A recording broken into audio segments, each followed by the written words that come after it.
Hello and welcome back to In the Kitchen with my Mom. I want to let you know that last month's recipe was a little bit challenging for a lot of people. So today I chose to do something that's very simple. We're having potato chip chicken. I don't know whether any of you have ever heard of it, but it's absolutely delicious.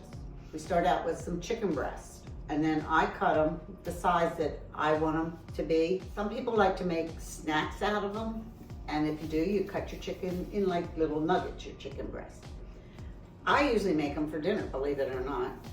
I haven't made this recipe in about 15, 20 years. And I came across this recipe and I remember how easy it was, especially when my kids were growing up, because we always had chips in the house. And I want to let you know that I do have a hot mustard sauce that a friend gave me some 35 years ago that we like to dip the chicken in. We're gonna also do that recipe today, but believe me, both these recipes are as easy as can be.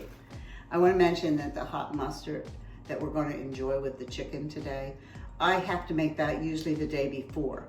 So when you start out making this chicken recipe, think about it the day before. If you want the hot mustard to go with it, which we prefer, you have to get that made the day before. I have the recipe, and you'll find the recipe at the end of the video. Put the potato chips in a Ziplock bag. Take your rolling pin and just crush them.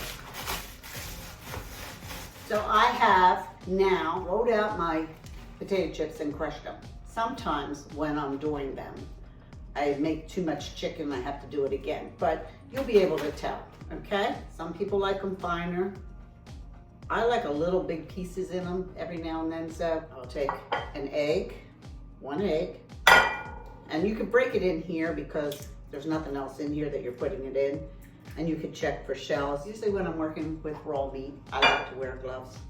Quarter cup of milk, teaspoon of black pepper, and then I mix it. Told you this was going to be a real easy recipe.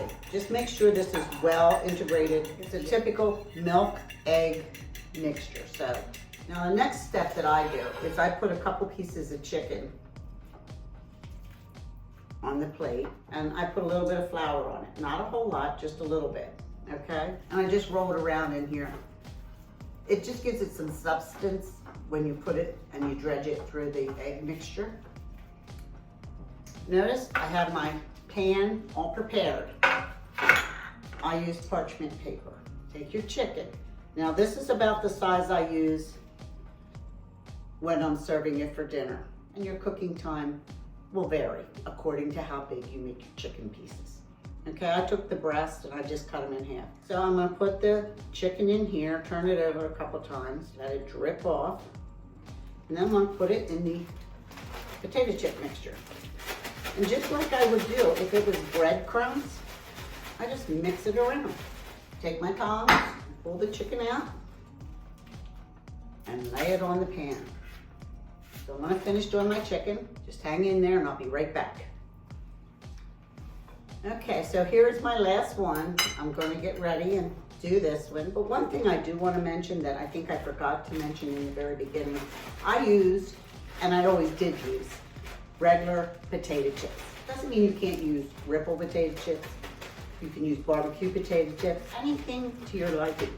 Depends on how much flavor you want in. When you deal with grandchildren and children though, sometimes you just gotta take things plain. Now what I do now is I take some of the leftovers and I just spread them on here. I already preheat the oven on 400. I preheat my oven on 425. because my oven is a little slow. Now there you go. Hopefully you can see the chicken. I have it layered on the parchment paper. You can see the chunks of potato chips on there also. So I'm gonna put this in the oven. These are big pieces, so they're probably gonna cook 25 to 30 minutes. But if you do the chicken tenders, maybe 20 minutes. So it's all according to how big your chicken pieces are. And meanwhile, I'm gonna show you how to make a hot mustard sauce to go with this. Okay, so we've moved over to the stove area because I wanna show you how I make the hot mustard. This is made usually ahead of time. I usually make them in batches, so I always have it in my refrigerator. If you're gonna serve it one day, make it the day ahead of time, okay? First thing you do is you get a cup of dry mustard. Put it in the pan, and then you get a cup of vinegar. I use cider vinegar in my recipe. A lot of people might use white vinegar. I prefer the flavor and the consistency that I get from the cider vinegar. Okay, so now as you can see, I've added the vinegar and the dry mustard together. Now this has to sit for anywhere from 6 to 8 hours because it's a dry mustard and you want it to absorb all the vinegar. So I just give it a good stir, make sure all the lumps are out, and then I'll put a lid on it and let it sit. I want to show you what it looks like after 6 to 8 hours. It's gelled almost. So what we're going to do is we're going to add the rest of the ingredients and we're going to put it on a pan. That pan and this pan are double boilers, and since I put the stuff in there, I'm using this bowl. So first thing I'm going to add to it is the 2 eggs, and I'm going to do that in this little cup that I have. I dumped both eggs in there. You don't have to mix them before. Start mixing the egg. I get that all integrated with the mustard. Then I put the sugar in there, a cup of sugar. And as it heats, everything just starts melting. And I have my salt. So we have all the ingredients in there now.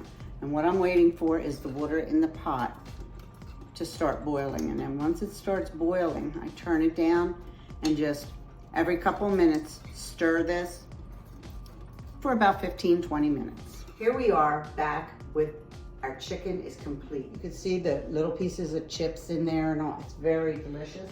And I want to show you the consistency of the mustard. See, it's nice and thick.